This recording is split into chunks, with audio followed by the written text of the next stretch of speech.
have always been very connected to the country and animals and being in nature. But I think it's the calmness and the connection and the sense of purpose that has really changed my life. This is The Producers. I'm Anthony Huckstep. With farming roots that go back many generations, Greg Cromwell is carrying on the tradition in the Byron Bay Hinterland with his wife and daughters. It is here where they are using regenerative practices to pasture-raise rare heritage breeds of animals. We're farming in Gooningary, which is in northern New South Wales. We're about 20 minutes from Lismore and about 30 minutes to Byron Bay.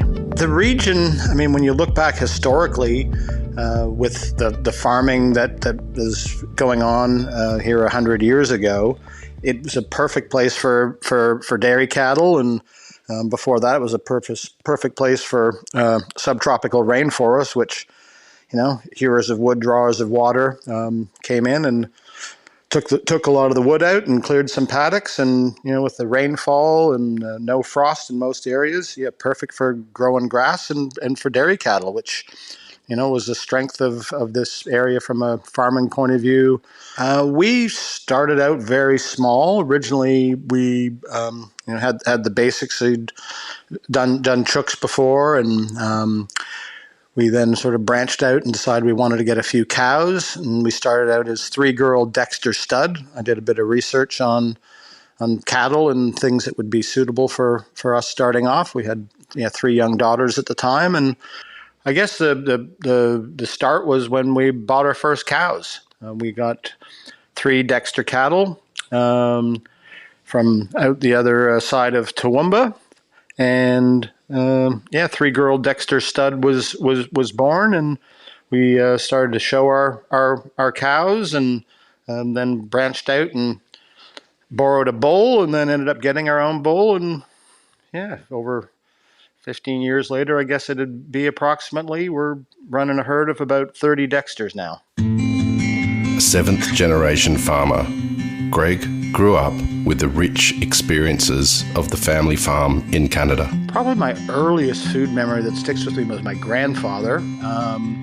We have a farm in Canada, in Chatham, that goes back 7 generations, 1853. And I grew up, spent a lot of time on the farm.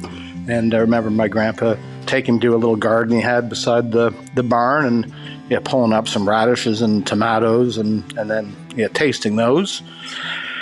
And then probably the other food memory was when I was working for Pioneer Seed on the farm with my sister, detasseling corn when I was about 13. I remember sort of quick lunch break and seeing that there was some cantaloupes or muskmelons, as they can be called, growing in a field, and taking some of those and cutting them open, and just amazing how delicious and fresh they tasted right from the field.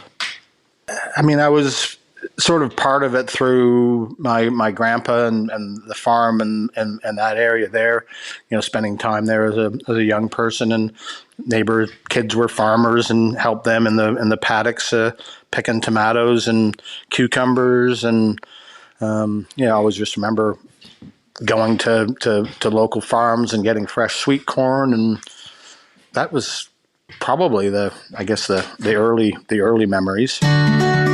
After a string of outs in search of a career, Greg found purpose on the farm.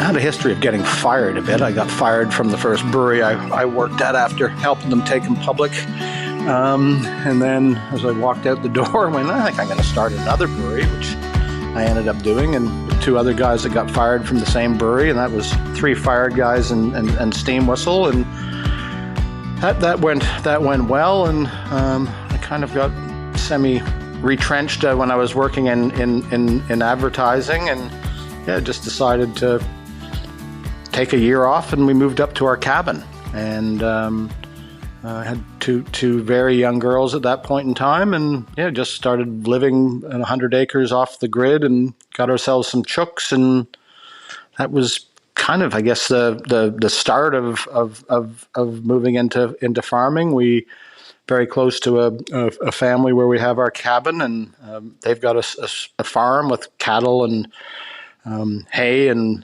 do various things. So yeah, we helped around there, helped them with farming. I did some hay raking and worked cattle shows, and yeah, that sort of got us into it. And we were going to go back to the city, but we decided we'd come to Australia for a year, which I guess I'm going to have to do a backstory on how I ended up in Australia. I married an Australian from Toronto who I met in Toronto, Canada, but it was Toronto on Lake Macquarie that my wife Alison was from. Even with the farming pedigree, Greg soon realised that farming throws up the oddest experiences. There's so many stories, and I wouldn't call them favorites. A lot of them have been pretty stressful. When we picked up our first cattle and we had them in the horse flow, one was a pretty young calf, and so we had two cows and a young calf. And I remember let's just pull over and check how they're going. And yeah, the calf was definitely sort of stressing out from what we could tell, and ended up having the calf drive from Toowoomba to Goonagiri in the back seat with our girls. Didn't stop us from pulling over to get a good feed, and they just ate back there with the little calf. Condoleezza, I believe, is her name. We still have her. As Greg explains, the joy of farming is that there is no typical day. The great thing about farming is there's usually nothing too typical about it. You wake up every day and have a juice, have a coffee. For me, being from Canada and having businesses over there, it's usually I'm on the computer and phone, just getting up to date with things, checking weather, and get the old day timer out and start doing up some lists. Usually sort of a six o'clock kickoff on the digital tools, and then I'll go out and start doing stuff, checking the farm with the dogs. Yeah, usually around 9 o'clock or so. Having nature as your boss is good. Not necessarily the easiest boss sometimes, especially in this region. People wonder why people stay here with fires and floods and all the things that seem to unfortunately be going on and more common.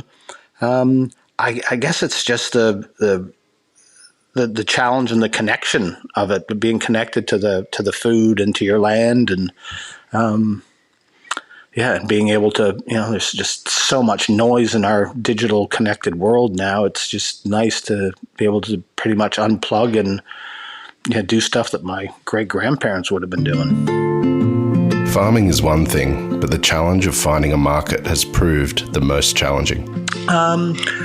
Initially we were pretty focused on the cattle, and we were milking for a long time, so pretty sustainable from that point of view. Allison taking some cheese courses, and so we were making our own butter and soft cheeses, and had fresh milk in the fridge that we milked by hand, and eventually got an automated milker, and that was been a pretty big part at the beginning, and we've haven't been doing that for a while, but it is on my milk bucket list to get back and start milking again.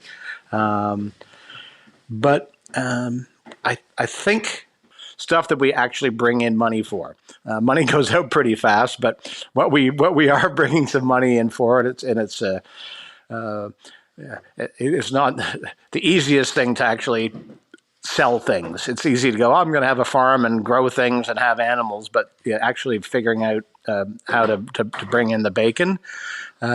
Probably our biggest thing has been originally was the cattle, and selling them to other breeders. And then also then we started to sell the extra meat we had to restaurants. And then once we got into pigs, they probably started to take over a little bit, just with the faster cycle, and not as onerous in terms of getting them from paddock to plate. So probably the pigs are what we've become known for the most. But the cattle are probably from a grazing and from the amount of livestock we have are the biggest part of the farm right now.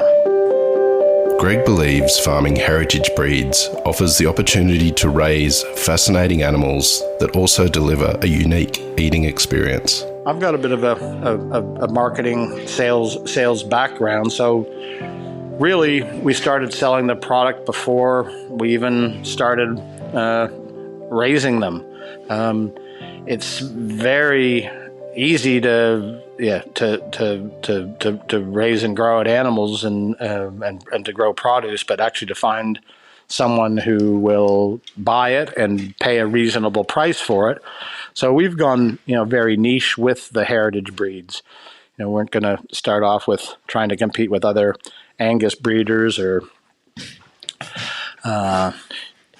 Hereford or things like that. I mean, those are good solid European breeds, but I wanted to do something that was a bit different. And being on a steeper block and smaller farm, read up on the Dexters and with their dual purpose, it just made like a perfect animal for selling to other producers starting out, and also for restaurants. Just a story. People are interested in the different breeds and what the taste and quality of the meat is like. With the success of the first farm, Greg is now broadening his horizons. We've kind of outgrown our 40-acre farm here in Byron and Goongarry, and we've gone and bought another farm in the Clarence Valley, which is very similar in a lot of ways to this property and similar to our farm back in Canada. It's been a family farm for well over 100 years, original farmhouses and original sheds and buildings, and still actually a farm. So pretty excited about having some flat land in the Clarence Valley on the Glenougie Creek, and less suicide slashing. Trying to maintain paddocks in the hilly Byron Shire can be very harrowing. So we're excited about bringing that farm back into production and keeping going what we have here and having the two properties working together. So we can maintain the size of herds we have now and continue our breeding, but have the benefit of two properties and two regions to produce from. The move back to the farm has not only changed Greg's life, but enriched the lives of his daughters too. Have always been very connected to the country and animals and being in nature, probably my happy place. And have grew up in the city and still really do enjoy city life. But I think it's the calmness and the connection and the sense of purpose that has really changed my life. It's different every day. That when I want to throw in the towel and go, why am I doing this? Usually about half an hour later, something will happen, an interaction with an animal, or go out and seeing a nice crop of citrus to pick, or get a call from someone who is interested in using our produce. It doesn't take long to lift me. My mom told me that my great-grandpa said to her one day, they were walking around their farm, as long as you have this farm, you'll have a roof over your head and food on the table, and what's more important than that? For Greg, Cromwell Farms is much more than finding his inner peace and connecting with the land. It's about family, the generations before him and the generations to come.